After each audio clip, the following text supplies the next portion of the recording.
சொந்தமா ஒரு முடிவு கூட எடுக்க முடியாம, நினைச்ச மாதிரி வாழ முடியாம, எல்லாத்துக்கும் உங்களே எதிர்பார்த்துட்டு இருக்கணும்.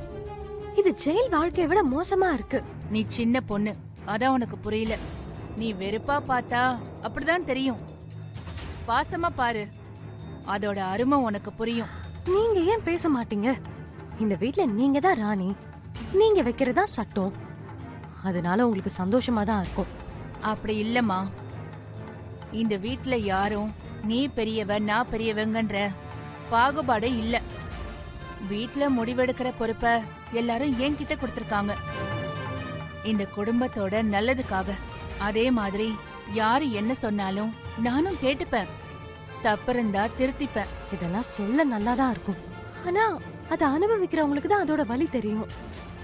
இதுவே என் கையில காசு வாங்கிதான் உங்க செலவை நீங்க பாத்துக்கணுங்கிற நிலைமை வந்தா அப்ப தெரியும் உங்களுக்கு இந்த கஷ்டம். சும்மா காசு காசுன்னு சொல்லாத வான்மதி. பணம் காசை தாண்டி நிறைய விஷயங்கள் இருக்கு. நம்ம வாழ்க்கையில கண் கலங்குனா கண்ணீரை துடைக்க ஒரு கை வேணும். சோகமா இருக்கும்போது ஆறுதலா சாய ஒரு தோள் வேணும். அந்த மாதிரி மனுஷங்களோட வாழறதுதான் வாழ்க்கை. நீ சொல்ற காசு கடைசி வரைக்கும் வராது. நாம போகும்போது வெறும் 1 ரூபாவை தான் வச்சு அனுப்புவாங்க. அத்தை, நீங்க புரிஞ்சுக்கிட்டது அவ்வளவுதான். இவ்ளோ நேரம் நீங்க சொன்னீங்களே, அதெல்லாம் காசு இருந்தாதான் நடக்கும். காசு உங்ககிட்ட இருக்கிறதுனால தானே நாங்க எல்லாரும் உங்ககிட்ட வந்து இப்படி நிக்கிறோம். நான் சொல்றத கேட்டு நீங்க ஒவ்வொன்றும் பண்ற நிலைமை வந்தா அப்ப தெரியும் என் கஷ்டம்.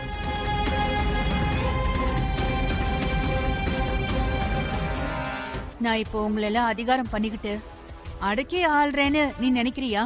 பின்ன நான் என் அப்பா வீட்ல இருக்கிற வரைக்கும் சுதந்திரமா இருந்தேன், நினைச்ச மாதிரி வாழ்ந்தேன், ஆசைப்பட்டதெல்லாம் வாங்கினேன்.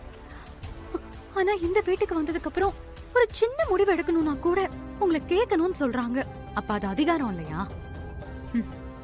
இல்லம்மா, ஒரு தாய் குழந்தைய பாதுகாக்கிறது அதிகாரம் இல்ல, பாசம், கடமை.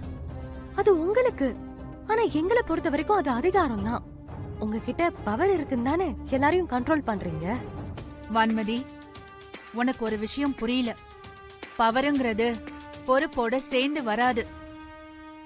நான் தினம் தினம் எத்தனை விஷயத்த டீல் பண்றேன், எத்தனை முடிவுகளை எடுக்கிறேன், எத்தனை கண்ணுக்கு தெரியற தெரியாத எதிரிகளை சமாளிக்கிறேன்னு தெரியுமா? இந்த குடும்பம் இன்னைக்கு மதிக்கிறாங்கன்னா, என் முடிவை ஏத்துக்கிறாங்கன்னா